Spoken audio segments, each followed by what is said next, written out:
Oke, Assalamualaikum warahmatullahi wabarakatuh, teman-teman. Saat ini saya sedang mencoba melakukan kegiatan Facebook Live dan sengaja saya lakukan di malam hari karena ini sifatnya percobaan. Tetapi karena percobaan, kita juga tidak boleh menyanyiakan. Oleh karenanya, di sini di malam hari ini saya akan mencoba membahas sebagian isi buku dari Filosofi Teras. Ini di tahun 2018-2019 itu sangat booming dan jadi bestseller.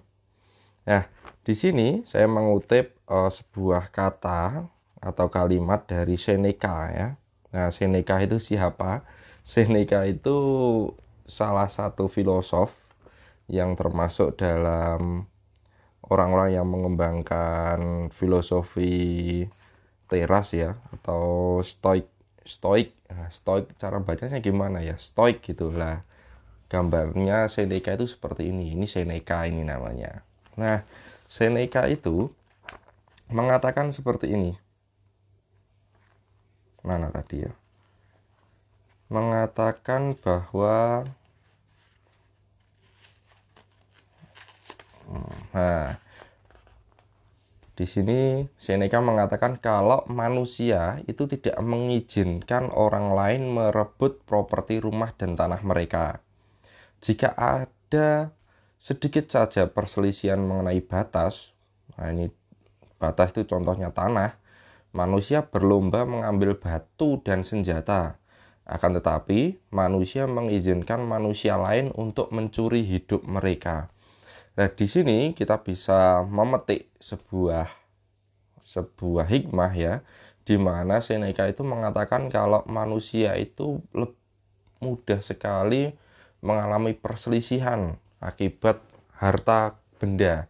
Nah, contohnya kalau di sini itu rebutan batas tanah atau ber atau berebut rumah. Nah, padahal ada yang lebih penting daripada properti-properti itu. Loh, akan tetapi manusia itu sering lebih banyak menghabiskan waktunya untuk berebut tentang properti tadi, properti seperti rumah dan tanah. Nah, kecenderungan ini pun sering terjadi akhir-akhir ini, apalagi kalau kita nonton sinetron di Indotit itu ya, itu juga banyak mengangkat tema-tema tentang rebutan warisan, rebutan rumah, rebutan tanah dan lain sebagainya, yang akhirnya muncul cekcok, kemudian muncul saling berkelahi, kemudian memutus silaturahmi dan lain sebagainya. Lah itu ternyata juga terjadi di zaman Seneca itu. Nah, bahkan Seneca itu sampai menjelaskan kalau manusia waktu itu mengorbankan, nah, bahkan sampai mengangkat senjata. Nah, di sini diartikan mengambil batu. Jadi ketika mereka itu berebut properti rumah dan tanah itu, mereka sampai dalam tanda kutip berperang. Nah, padahal ada sebuah hal yang lebih penting. Nah, ini dijelaskan di kalimat selanjutnya. Kamu tidak akan menemukan orang yang mau membagi-bagikan uangnya begitu saja. Tetapi, berapa banyak dari kita yang justru membuang-buang hidup kita sendiri. Nah, manusia pelit saat menjaga harta benda mereka. Tetapi, begitu soal membuang-buang waktu, kita justru boros. Padahal justru disinilah kita harus pelit. Nah, jadi di sini di kalimat selanjutnya dari Seneca itu jelas bahwa ternyata orang itu bisa pelit terhadap properti atau kebendaan. Padahal tentang properti dan hal-hal yang bersifat materi itu seharusnya kita tidak boleh terlalu pelit bila dibandingkan dengan membuang-buang waktu. Nah, di sini di kalimat yang pertama tadi Seneca mengartikan membuang-buang waktu itu seperti mencuri hidup. Nah, jadi hidup kita itu seakan-akan tidak terasa dicuri. Karena apa? Karena waktu kita digunakan untuk hal-hal yang sifatnya materi. Nah, kita jangan sampai istilahnya itu jangan sampai mengorbankan hal yang lebih penting daripada yang tidak penting. Nah, di sini contohnya hal yang tidak penting, yang membuang-buang waktu, itu bisa ditafsirkan seperti memberikan banyak porsi waktu untuk emosi negatif pada orang lain. Nah, banyak porsi waktu emosi negatif pada orang lain. Nah, emosi negatif pada orang lain itu seperti ya menghabiskan waktu berjam-jam untuk menggosipkan orang lain tanpa mengubah keadaan menjadi lebih baik. Jadi contohnya kita lebih sering membicarakan orang, asik membicarakan orang tanpa memberikan solusi. Nah, itu juga hal yang membuang-buang waktu yang dikatakan oleh Seneca tadi di filosofi teras ini sebagai kegiatan yang mencuri hidup kita.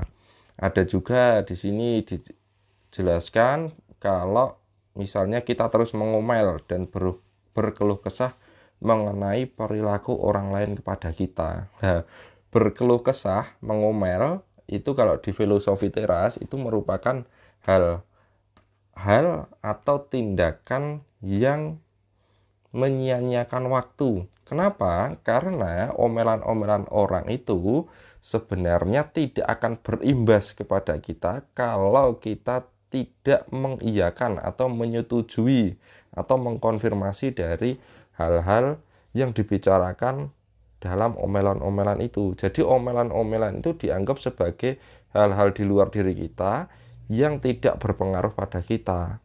Nah, di sini kalau kita terlalu banyak memperhatikan omelan-omelan orang, itu sama juga dengan kita menghambur-hamburkan waktu kita. Sehingga orang lain itu lebih banyak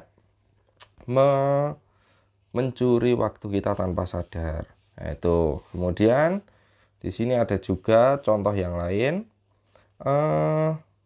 Nih. Jadi kalau kita bertahan pada tindakan satu, misalnya kita membicarakan atau menggosipkan orang lain, atau kita terlalu memikirkan omelan-omelan orang, maka kita seolah-olah itu menghabiskan waktu kita untuk hal-hal yang sia-sia. Padahal hal-hal yang sia-sia itu secara tidak langsung adalah sesuatu yang mencuri hidup kita. Nah, ini sering tidak kita sadari. Kita lebih sadar kalau ada orang yang mencuri hal-hal materi yang sifatnya materialistik. Nah, contohnya satu seperti tadi, kalau kita mengalami sengketa batas tanah atau sengketa soal properti rumah, itu juga sering membuat pertengkaran. Akan tetapi kita tidak sadar kalau ternyata ada yang lebih penting dan sering kita tidak perhatikan, yaitu tentang penyanyian waktu. Nah, jadi di sini Seneca, tokoh filosofi teras, itu mengingatkan kepada kita akan pentingnya manajemen waktu. Nah, mengapa manajemen waktu itu penting? Nah, manajemen waktu itu penting agar hidup kita tidak dicuri oleh orang lain. Sehingga kalau kita bisa memanage waktu yang diberikan Tuhan kepada kita, kita bisa mengelola hidup kita lebih baik.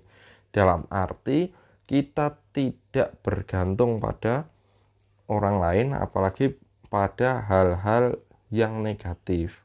Seperti itu. Karena kalau misalnya kita tidak memperhatikan waktu, kita akan menyesal di akhir. Nah, padahal apa? Padahal antara waktu dan harta benda itu sesuatu yang berbeda. Kalau harta benda itu bisa kita cari lagi, tapi kalau waktu tidak bisa kita cari lagi. Jadi kesimpulannya adalah pelajaran dari Seneca tentang manajemen waktu adalah kita selama ini sering melupakan hal-hal yang lebih penting daripada waktu, daripada tentang properti. Nah, jadi di sini kita lebih banyak ke hal-hal yang sifatnya materi, sehingga kita melupakan bahwa ada yang lebih harus kita perhatikan dan kita harus lebih pelit daripada sifatnya materi tadi. Nah, itu saja dari saya. Nanti kita jumpa lagi. Ini adalah siaran percobaan sekali lagi teman-teman. Terima kasih bagi yang sudah bergabung. Ini terlihat saya nggak sadar ada 200 orang yang bergabung. Nah, nanti kita sambung lagi. Kita tutup. Wassalamualaikum warahmatullahi wabarakatuh.